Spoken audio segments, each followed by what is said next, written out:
राजधानी विस्फोरण में बड़ लिंक भुवनेश्वर सुंदरपदा न्यू आजाद नगर जो बोमा विस्फोरण मामला होइथिला सेथिरे एनआईए पक्षरु वर्तमान एंट्री मारी एनआईए पक्षरु मामला रुजु होइछि। नेशनल इन्वेस्टिगेशन एजेंसी विस्फोरण पछरे हाई प्रोफाइल विस्फोरक रहिथिला एभली तथ्य निश्चित भाव में मिलुछि। विस्फोरकर रासायनिक पाउडर नहीं बड़ षड्यंत्र सन्देह तेणु करा जाउछि, जोंथिपाई निज आडू एनआईए मामला रुजु करिछि। केस नंबर 1/26 रे मामला रुजु करी तदंत को जोरदार करिछि एनआईए। कमिशनरेट पुलिस ठारू केस डिटेल्स संपर्कित तथ्य नेब एनआईए टीम। विस्फोरण आउ जो विस्फोरक व्यवहार होइथिला तार सामग्री कारबार को नहीं एनआईए नजर रही। केउठु आसिला हाई प्रोफाइल विस्फोरक से नहीं तदंत करा जिवो।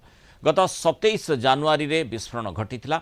एयरफील्ड थाना आजाद नगर रे ई विस्फोरण होइथिला। छात उपरे बोमा भिडुथिबा बेले यह विस्फोरण होइथिला, जोंथिरे आहत होइतिले शहनवाज मलिक, निजातुन बीबी एवं अमिय मलिक सह शहनवाज रो बांधवी। किंतु विस्फोरण रे पोड़ी होई जाइथिबा जोगु शहनवाज ओ ता मां निजातुन